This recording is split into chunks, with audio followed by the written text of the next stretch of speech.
It's Pete from Cheap Homesteading, and today we're going to be working on an old 22-ton Speedco wood splitter. It has a vertical shaft, and as most people know, these vertical shafts have one major flaw. Because they're vertical shaft, the crank seal is all that holds the oil in the crankcase. So if that crank seal leaks, you lose all the oil and you don't check it, you run it, and it will seize your motor. Dropped it off and he says, I think my engine's seized. And I looked at it and I went, oh no, it's seized pretty bad. So these motors aren't really worth rebuilding. It just takes too much time for what they're worth. So he looked around, and engines can be expensive, but he went to Princess Auto and they have a Power Fist motor, and it's 173 cc's, 2500 RPM, and a 7/8 shaft. So that is what we need. So that's what we're going to be doing today. We're going to be changing out this motor, get it up and running, and then hopefully maybe I can try it out and split a little wood with it or something. So that is what we're going to do. So let's go. So this is an old Briggs & Stratton motor, and I moved it, but I think that is where the problem is.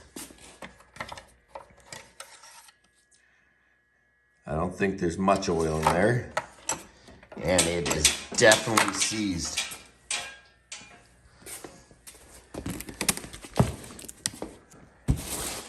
So here is the motor.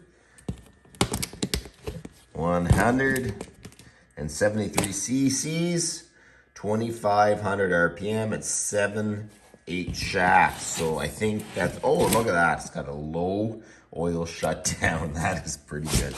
That's much better. So back in the day, if you would have blown one of these motors, I mean, the splitter is garbage because the splitter costs almost the same price as the motor. So, you would have just got a new splitter. But now with these cheaper motors from Princess Auto, you can just grab them, put it in, and you can actually use this splitter probably for quite a few years. These clone motors are actually pretty good, you know. They're not as bad as everyone says they are. At least we can keep some of this older equipment up and running. So let's install it. My vintage creeper. Man, I'm gonna have to get some light up in there. I'm looking under there, and I think I just have to unbolt the motor and pull the coupler out. I don't think I have to unbolt the pump or anything. Okay, so we are gonna start removing these bolts.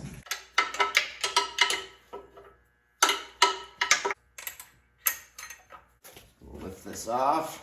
Man, that is simple.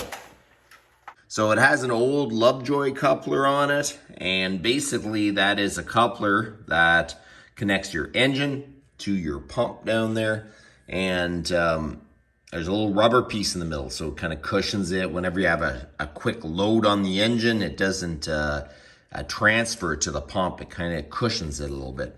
But as you see, this one is pretty wore out, so we really should try to replace it. So let's see if we can get one. Alright, so there you go, it's in. Looks like it's a 1/8 Allen wrench.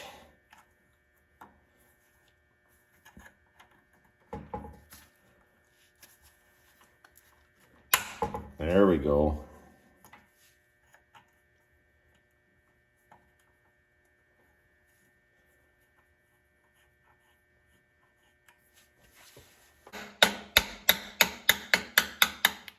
There we go.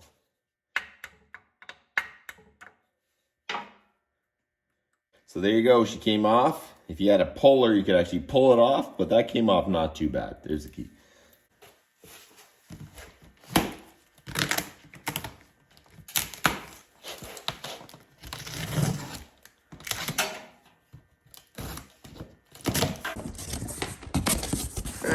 That actually looks pretty good.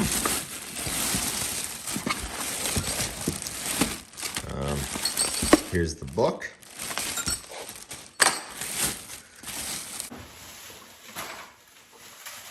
Let's do a test fit.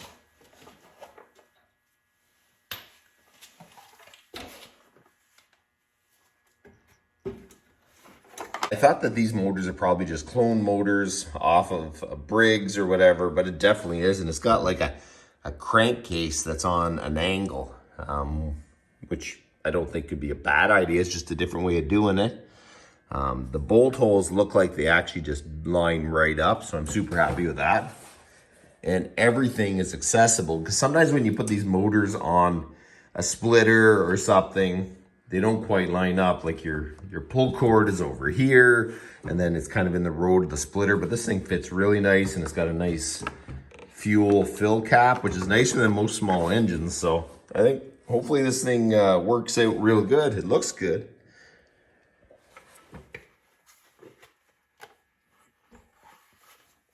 I dug through all my old bolts and I found 3 M8 bolts. So I think that is gonna work good. It always pays to keep a junk drawer for sure. I'm gonna install the coupler and then push the key through. Once it's down and in place, we're gonna tighten up the set screw. We're gonna set this down in here, into the coupler. You want to make sure when you tighten your bolts, you kind of just snug up all 3 bolts and then tighten them up hard. You don't want to tighten one up and then another, because if it goes a little crooked, the next thing you know, you break your aluminum housing.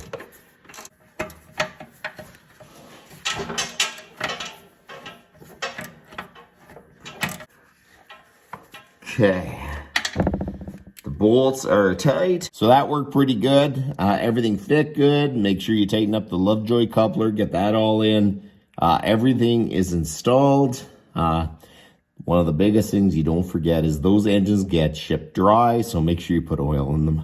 It's kind of hard to show you, but the Lovejoy coupler is up there, the set screw is tight, and the coupler is pulled down the whole way. So it basically just kind of cushions the engine when it's running.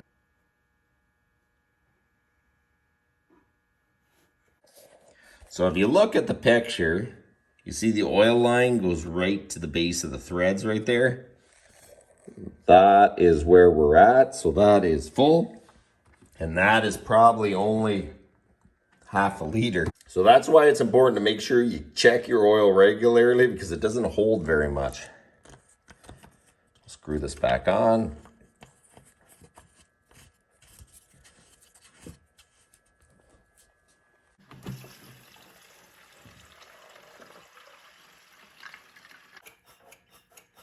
Some fuel, there's the primer. These are meant to be lawnmowers, so there's a spring that goes from here to here. To get it running, you pull it back, and once it releases, it shuts it off.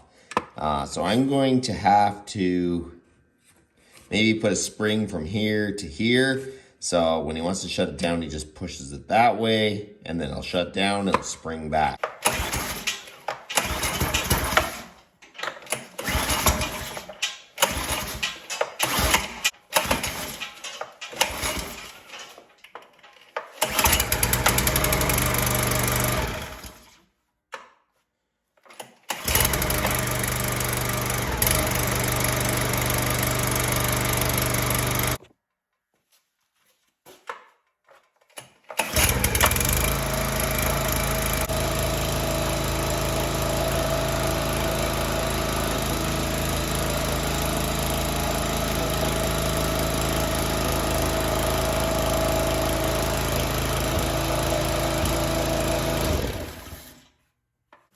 So the old 22-ton split master wood splitter's up and running with a new Power Fist motor. You know, I was a little bit worried with it when I first got it out, because I had to try to turn the coupler to make it line up, and I pulled the cord and it seemed so grindy. I was like, whoa, that doesn't seem good. But after we put oil in it and we first fire up, it runs good, and it's really nice and smooth now to pull it over, so I feel a little less stressed about it. So you know what? Later today, we'll try to split a little bit of wood. I'll make a short or something. So that's about enough for today. You guys have a good one.